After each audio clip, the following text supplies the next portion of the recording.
Yeah. All right, Miguel, congratulations on receiving your very first Emmy nomination for Game of Thrones for directing the Battle of the Bastards. How did it feel? Where were you when you got the news you got nominated? How did it feel hearing you'd gotten in? I was walking my daughter to school. She was in the pushchair, and I got a phone call. And the worst thing about the phone call when you're trying to do a pushchair is that the pushchair starts going into the wall. So basically, I drove my daughter into the wall. As I was relayed that I had been nominated for an Emmy. Well, congratulations again. Now, talk about when you got assigned this episode, this big, epic battle episode. I mean, did your jaw hit the ground when you read the script? I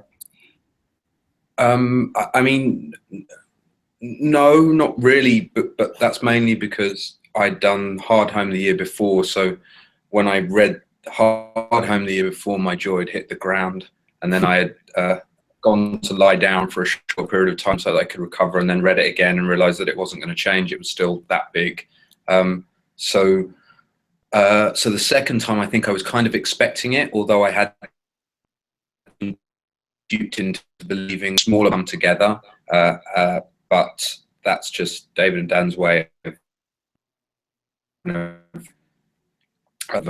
making you not freak out when. So it was as big as I expected it to be. But I think that's the thing, is after you do Hard Home, you get used to the idea of working on that scale, and so it doesn't become as frightening a concept to do something more like, okay, so how are we going to do this? Mm-hmm. So then take us through how you do that. Take us through the planning of it. I think a lot of it really comes down to, it really helps having had the first experience, because then it feels much less overwhelming as a prospect. And also the key thing that you should, or at least that I did, and I find very useful to do, is basically sit there and ask yourself what the point of this sequence is, what the goal is, whose point of view it is, whose point of view we're telling the story from, and really try so that you understand the nature of the sequence that you're telling. And once you understand the story, you know, the actual narrative and whose point of view it's being told from, all the peripheral things, because there are so many details that go into a battle, there's so many ideas, and certainly in the scripts there's so many different things going on in terms of what's important for the story.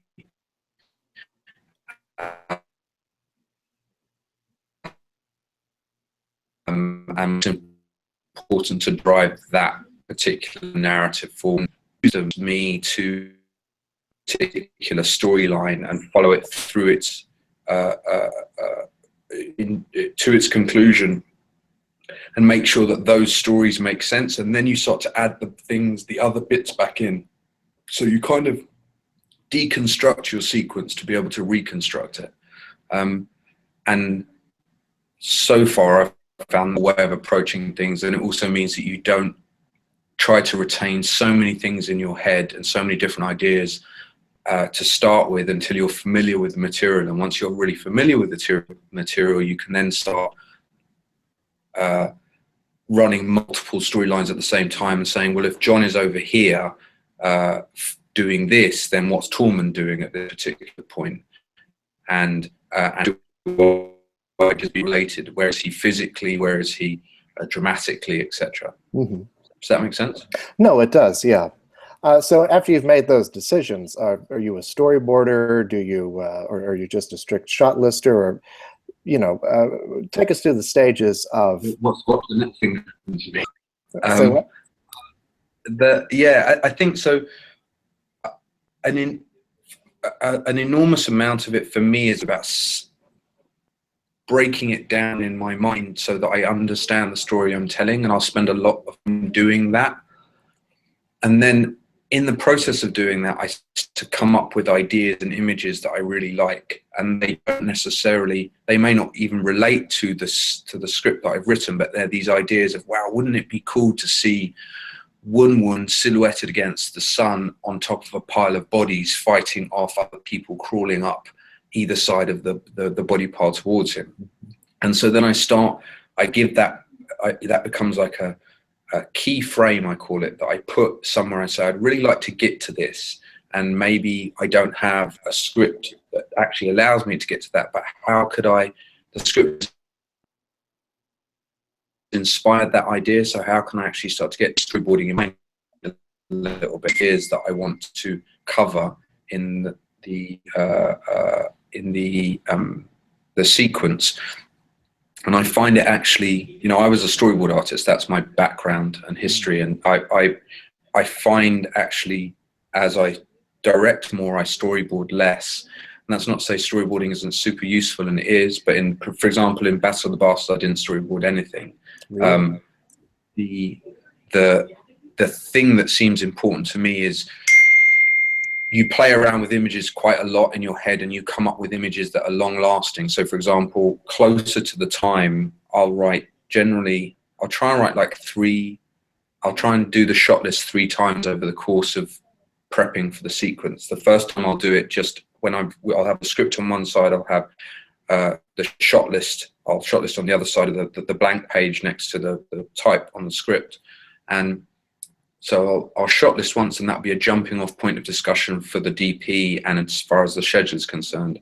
Later on, months later, I'll start to shot list again, and this time I'll do it on individual pieces of paper, usually by hand, because it's a nice kind of process to do that, with any notes I have about that particular part of the scene. And I tend to not look at the previous shot list that I did, because for me, if the shot's good, I'll come up with it again.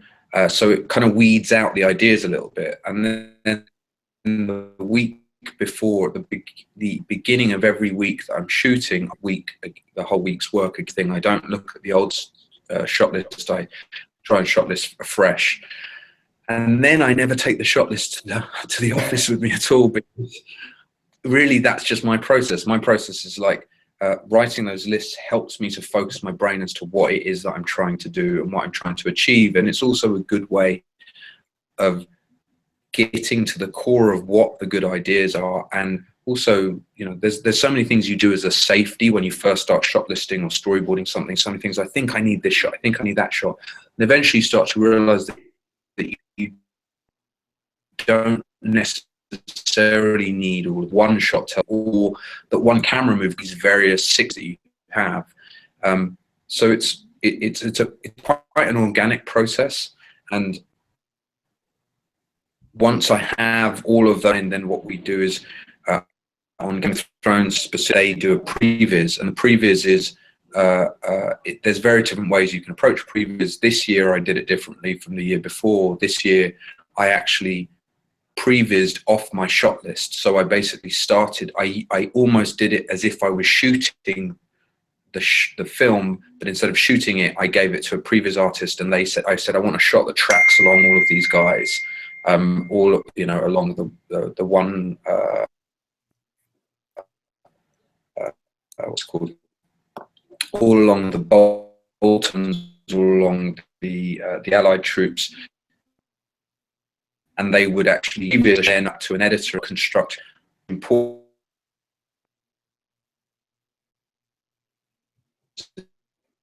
If it was a single camera, the A camera that I'm prevising, because all the other stuff, which is the 3 other cameras I usually work with, imagine what would be like, probably the things that make it feel what's and different, and they're the extra stuff that you don't overly plan, because I think in this particular circumstance we didn't have dragons to shoot. We weren't kind of pre what kind of show we're making. Does that make sense? No, it does, yeah.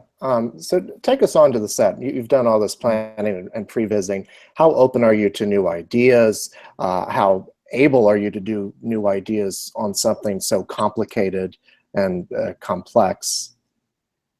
Well, the great thing about the process that I've found works for me is that I prep an enormous amount, specifically so that when I get on the set, I can kind of start again.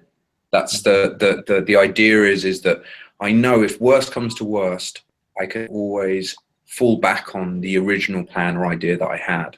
But really, it's an opportunity to then be free of all of that and to get to the set, rehearse the scene, and say, okay, so how should we shoot this? And exactly the same thing happens as when I'm shot listing.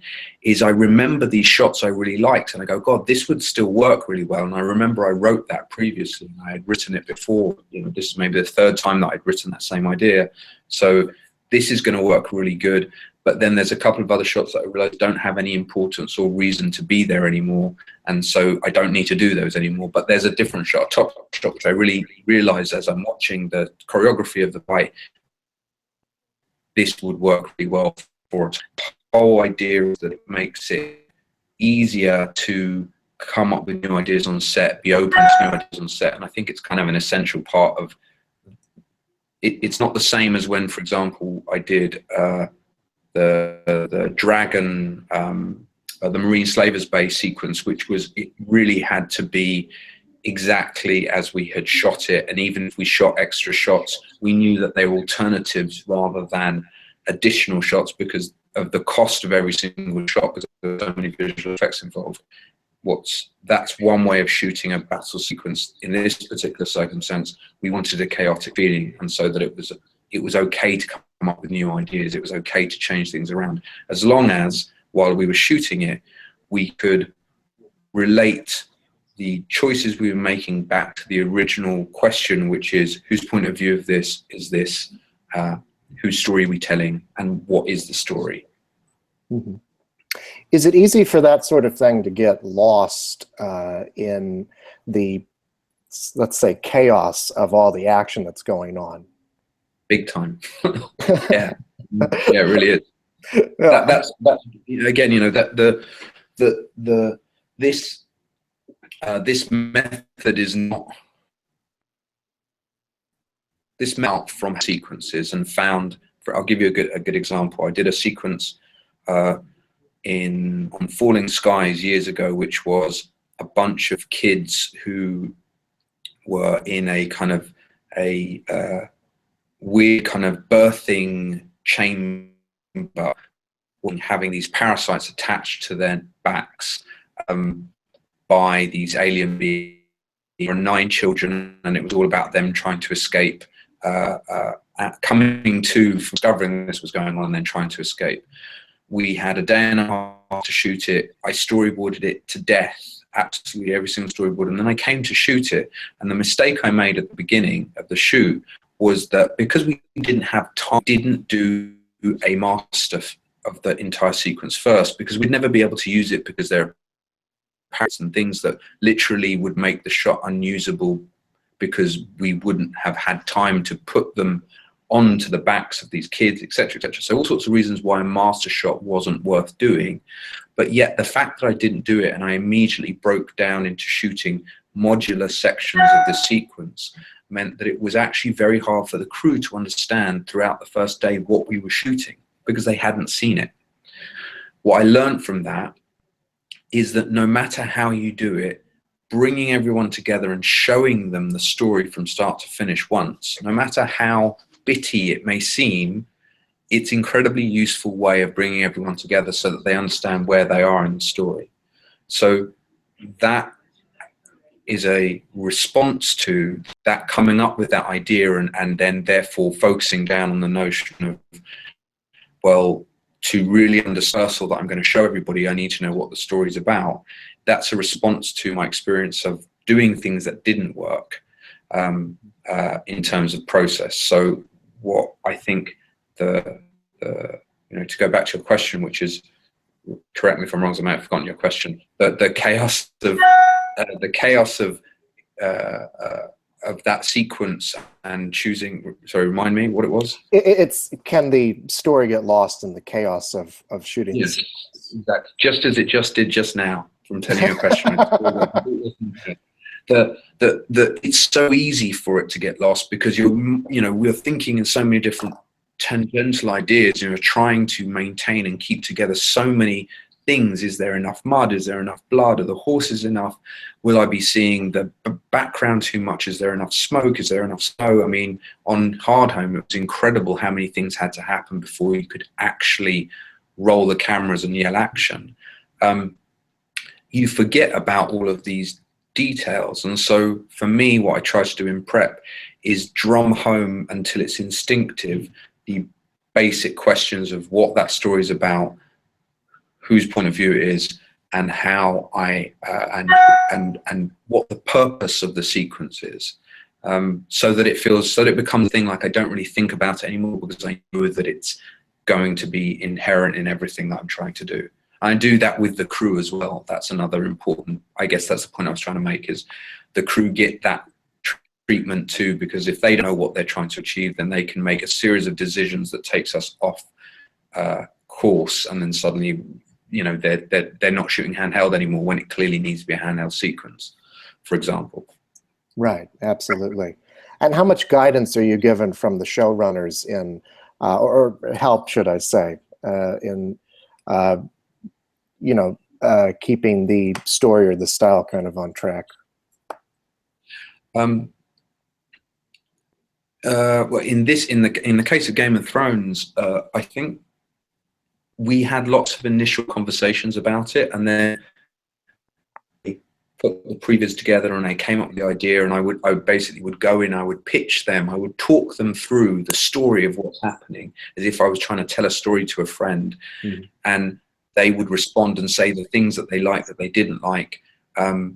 What it did is it took us to a point where they were very trusting of me to just go and do it, which is not how it was the first year. For example, on Hardhome, it was very different. There was a lot of checking in, a lot of supervision. I think this on Battle of the Bastards, because of Hardhome, they were much more trusting, and so when I would come up with ideas, I would run it past them, and generally speaking, I would say great, and occasionally they would have notes, and I would address them. But it was after the initial conversations, it was very much, when we came to shooting, it was a very hands-off experience. I really, got to do what I wanted, but that said, what I was doing is what they wanted anyway. We'd already agreed that idea. So once you've proven that you can adapt to the style and do a good job of battles episodes in the show, then you're given some free will. Yes, well, I was definitely, so, which was great, and I've got to say that's, one of the best things about having done this sequence was being trusted and being given the opportunity to do it, because it meant, I could follow through an idea, and I think often you get yourself in a position where you get onto a kind of you get into an idea and you're following it through, and then you get an outside influence, or kind of the showrunner will come in and say, no, that's not what I wanted, and so you have to course correct. And with television, there's very little time to course correct, even in something I think as big and complicated as Game of Thrones can be. You're still working on a television schedule, and so whereas in features there is often that opportunity to shift what you're doing and adjust, in television, if you started on the wrong path, there's very little opportunity to get back onto the right track late in the day. But luckily that wasn't a situation that we found ourselves in. Is it an exciting time to work in TV? Because I mean, I was looking at your credits, and you've got a wide range of styles and genres that you work in. So isn't it an exciting time to be a director for TV? Yeah, hugely. Yeah, I think it's time. It's kind of, it really is there's so much good material. The actual quality of writing is so good. There's a lot of people wanting to invest into making really interesting, diverse shows. There's certainly in cable television and in the digital arena, there's there's very few limitations and restrictions in terms of the kind of stories or the kind of characters that you can portray. You're not beholden to the same kind of rules that I think you are if you're making large scale movies. And at the moment, you know, as you can see with Game of Thrones and with you know, some of the project I'm on at the moment, it's like this is large scale television that is on par with large scale movies. It's not that different, and yet there is a freedom afforded to us creatively in terms of this subject matter and the content, which means we're getting to tell really interesting stories. So I think it's a great opportunity for writers and, quite frankly, producers and actors in television right now. But you know, everyone's clearly taking a lot of advantage of, because there's about 450 shows being made right now. Yeah, there are more shows than there are hours in the day. So thank you so much, and congratulations on your nomination. And it was a pleasure talking to you. Thank you. I appreciate it. Take care. Cheers. You too. Thank you.